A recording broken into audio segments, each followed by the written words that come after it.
French society during the late 18th century. When we are saying late 18th century, what does it mean? It means time period of 1780, 1790. That is a part of late 18th century. Okay, so date you should be confirmed. You should know what is the exact date when we are talking about any time period.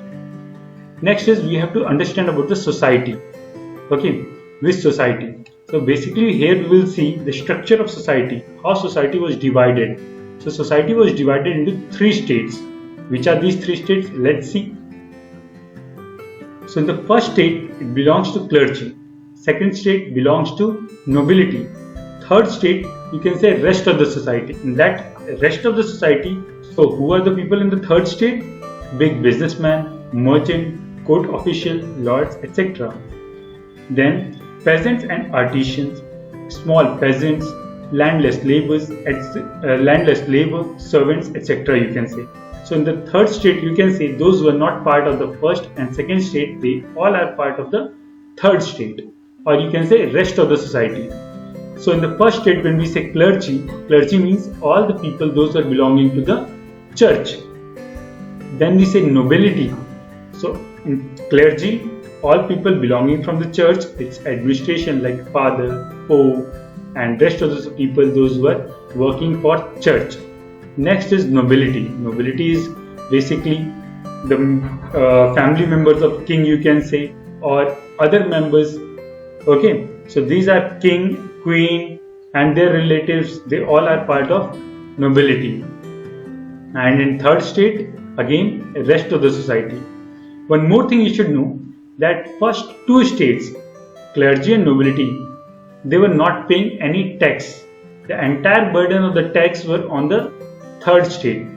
So let's first move what is given in the chapter, and then we will again discuss all the 3 states in detail. So in 1774, when Louis XVI of Bourbon family, which family? You have to remember, Bourbon family. When he became the king,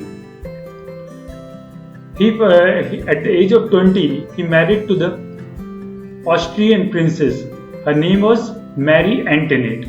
When he became the king, he found that his entire treasure was empty.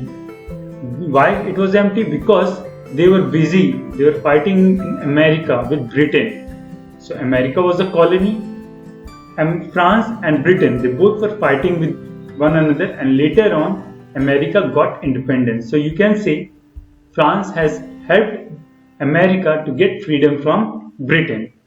So that's why it is given here. So what was the expenditure? First of all, we have to understand expenditure of the government. So cost of maintaining an extravagant court, immense palace, Versailles. I will show you the image of Versailles. Here you can see how. So you can see the picture of Versailles.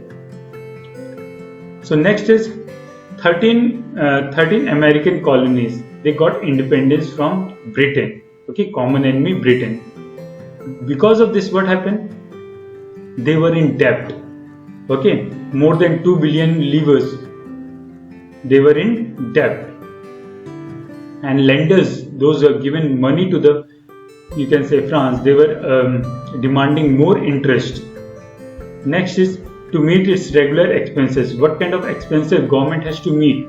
Government has to maintain army, court, government official, mean they have to pay the government official their salaries, universities, of course teacher, professors, and all those who are working in the universities, the government has to pay, forced to increase tax.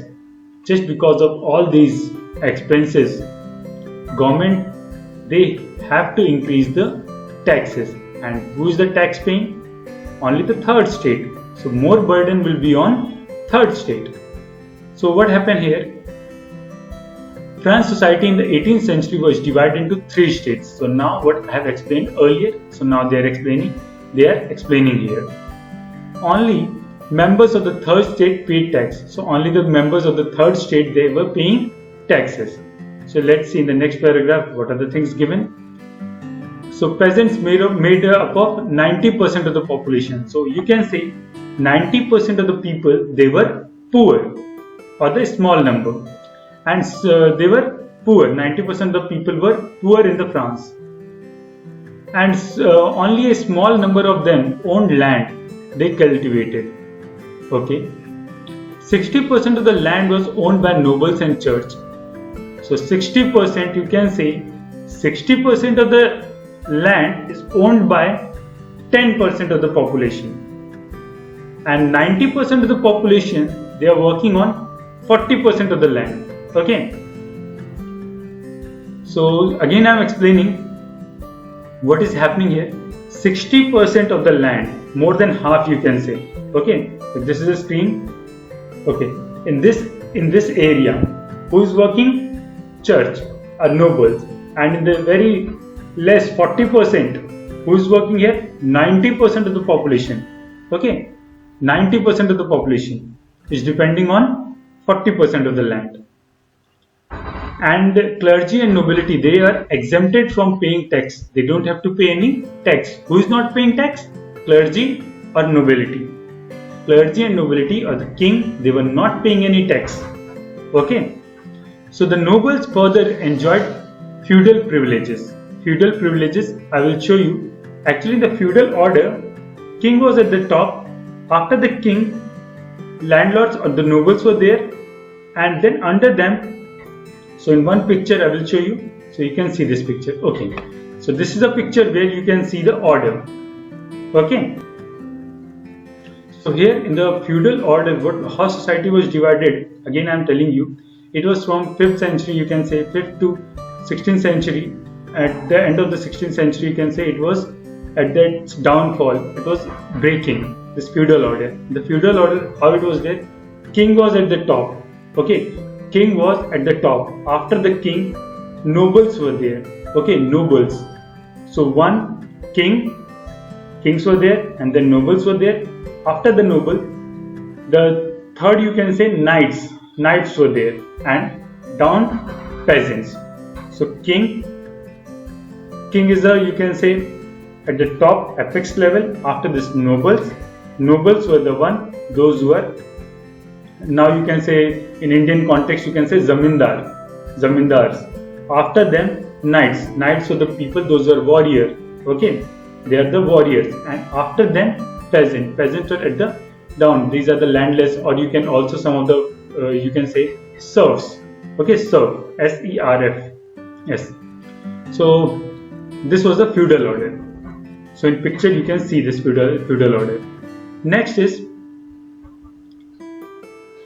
clergy and nobility enjoyed. Okay, then nobles further enjoyed feudal privilege. I have explained you. And the peasants were obliged to render service to the land, to the lord, to work in his house and fields. So a type of bandhua mazduri, bonded labor, were also practiced there in France. It was practiced. To serve in the army, they have to also sometime during the need of time, they have to work in the army, or to participate in building roads. So whenever the construction, any type of construction, it can be fort or road or canal, each and every time, or in these places, these peasants or serfs, they have to work there. So that time, one more thing you have to understand, slave trade was also there. Okay, people, some of the businessmen, you can say, they were trading on slaves. At the end of the chapter, I will explain that also, when that topic will come. So here, the church too extracted its share of taxes called teeth, TITHES, teeths. So here, teeth, you can say, this is a tax taken by church. So here you can see, so a tax levied by the church comprising 1/10 of agriculture produce. Whatever these peasants were producing, 1/10 they have to give to the church. Next is one direct tax is taken by, you can say, nobles, okay, or the king. That is called TAILLE. You have to remember this. So tax to be paid directly to the state. Here state means nation or the country or the king, basically, because he was the head. He was the head in the monarchy. Then which was levied on the articles. Sometimes some indirect taxes were levied on the articles, and a number of indirect tax which were levied on articles. What type of articles? Like everyday consumption, like salt or tobacco. So there also some other type of taxes were there. Here name is not mentioned, but taxes were there. Okay. So due to this, what happened here, you can see in the picture also, it has increased the burden of the peasants. They have to pay more to the king. So here you can see in this picture, one person sitting with the dog, and he's having the bag full of coins or some grains. So here they have written, the more the devil has, the more he wants. Okay, so this person is a devil. This person is devil, and he's a peasant. He's giving some, even might be some coins, some money, and some fruits, some other goods, commodities is giving to the nobles. You can see the nobleman is a spider, the peasants the fly. So once a fly it get into the spider web, then that fly cannot come out. So same thing, same is the condition. You can say they have compared fly with peasants with a fly, or fly with peasant, and spider as a nobleman. Okay, once you come in that chain, then you cannot go out from that circle or the chain. Okay, leave it. Then next is first 1.1. This topic is the struggle to survive. Now actually struggle. Why they have written the struggle to survive means common people were struggling for their life. They were surviving. For their life they were surviving. How they were surviving? Let's see. So the population of France rose from about 23 million in 1715 to 28 million in 1789. So you can see here the population has increased during this 15 to 89. How many millions you can say? 5 million population has increased. But what happened? People are increasing, population is increasing. Due to the increasing population, increase in demand, population is increasing, demand is also increasing. Demand for food grains. But production of grains could not keep the pace. Means as the demand is increasing, production is not increasing. Demand is increasing, you can see here, demand is increasing, but production is not able to increase. Why production is not able to increase? We'll see in the next line here. Because sometimes due to the adverse condition, due to the drought, hail. So here we have to understand that production of grains could not keep pace with the demand. So production is not increasing as demand is increasing. Demand is more as compared to production. Because of this, what happened? Most workers were employed as labor. So here the condition they have explained. Okay, so workers, they were not getting proper wages. Wages have not increased because I'm reading few of the lines here. So the prices of bread, which was the staple diet of the majority, rose rapidly. Most workers were employed as laborers in workshop whose owner fixed their wages. Wages were fixed. Demands were increasing. Production was not able to increase. Okay, you can draw somewhere you can say diagrams to show all these things, and you will be easily able to compare. Let me try. Wait 1 second. So here you can see population is increasing. This you can consider as population. Population is increasing, but with the population, demand is also increasing. Demand is also increasing, but the production is not able to withstand with the means as the demand is increasing, production is stable.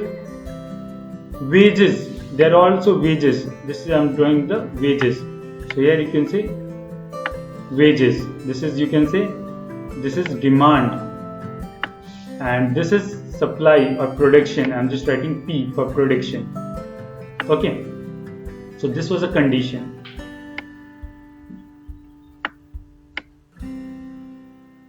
Wages were not increasing. So due to this, what happened?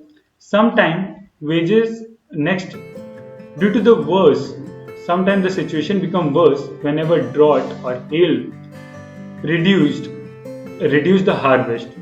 Condition become worse whenever there is a drought, hail. Because of this harvest, this production will again go down because of adverse conditions, natural calamities. So this led to subsistence crisis. What's the meaning of subsistence crisis? Subsistence crisis, an extreme situation where the basic means of livelihood are endangered. Okay, means the people were not able to meet their basic livelihoods. Okay, basic livelihoods also they were not able to meet. So we will see. So now let's move to the next page and let's see. So here in 1.2 they are explaining how a subsistence crisis happens. How this subsistence crisis happens in the society. So when there is a bad harvest, the bad harvest is there. So what will happen? Due to the bad harvest, scarcity of food grains will happen. Food grains will reduce. So here you can say food grains. You can write here in this column, food grains will reduce. Due to the reduction in the food grain, what will happen? Prices will increase. So here what will happen? Prices will increase. Now due to the bad harvest, reduction in the food grains you can say, increase in the prices, and then it will lead to the poorest can no longer buy bread. So if he is not able to purchase bread or the basic food, if the person is not able to meet, what will happen? Their bodies will become weak. Their body will become weak. Once the body is weak, it will lead to the epidemic. Okay, if the bodies are weak, disease can happen and death can easily happen. Next, in this what can come? Food riots. When we say food riots, what does it mean? People will fight for the food. Of course, when the people are not able to get the food, they will fight. Violence will happen. Due to the violence, again many people will die here. Increase in the number of death. So due to the disease or epidemic, then again death will increase. So here you can write increase in the number of death.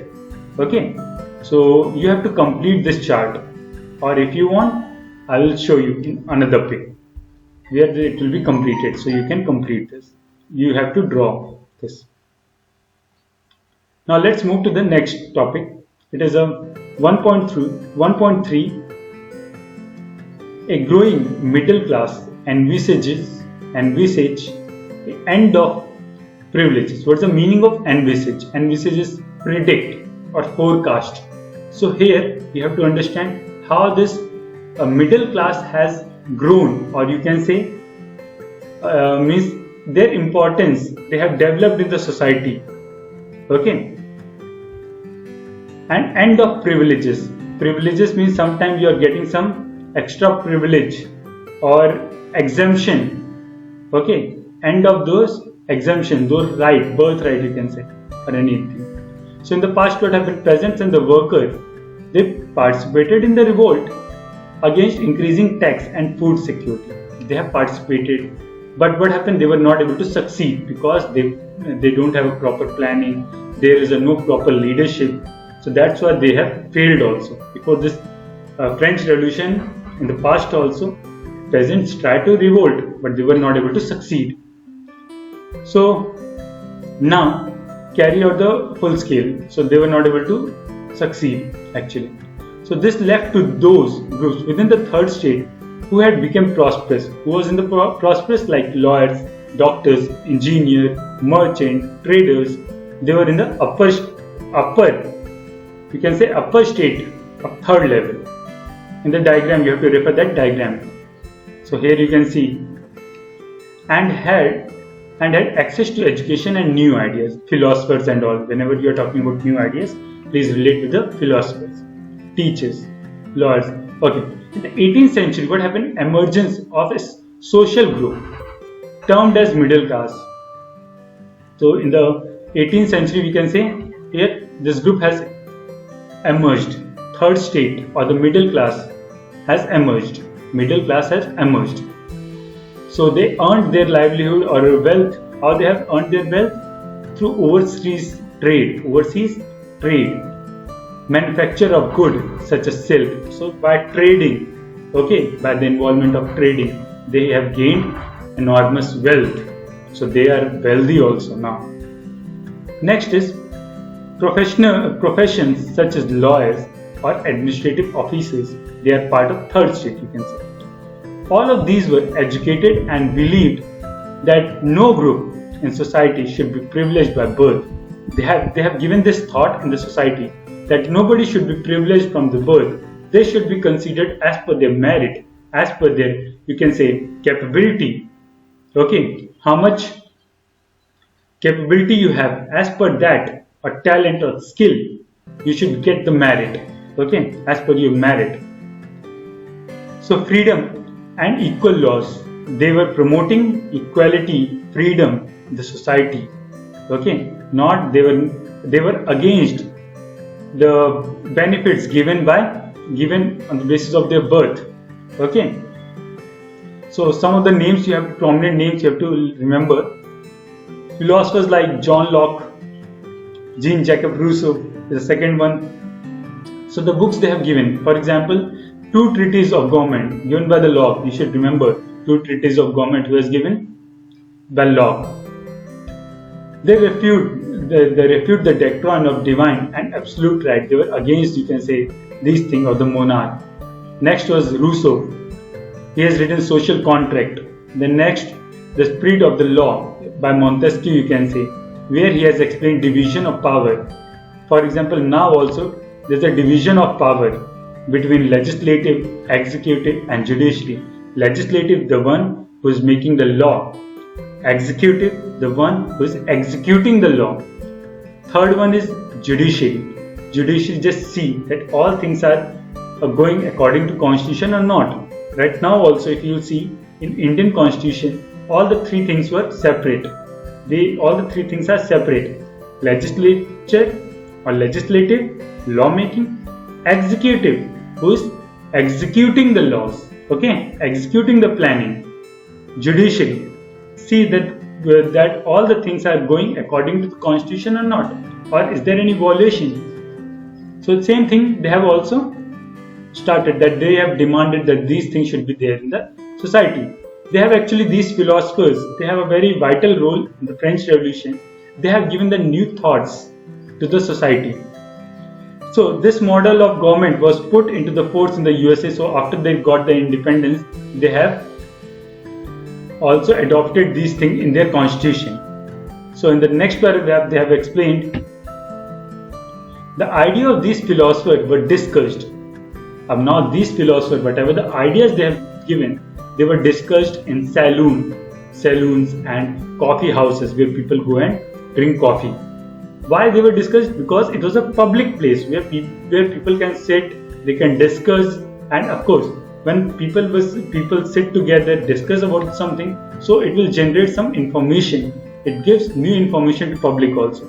Sometimes the people, those who are not able to read, for them, these were frequent. Newspapers were frequently read aloud in a group, so that the people, people read newspaper, books, magazines, you can say, loud reading, so that the people, those who are illiterate, they don't know how to read or write, they can also hear and they can understand that these are the things government is planning for us, and might be in future these things will be adopted. So impose further taxes. For example, it create rumor or anger, in society, that King Louis XVI or the Louis XVI planned to impose further taxes to be able to meet the expenses of the state, generated anger and protest against the system. So I hope this is the first topic.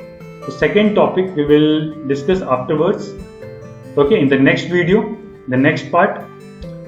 So if you have any doubt, you can ask me in my live lectures. So till now, that's it for today, this lecture. Thank you so much.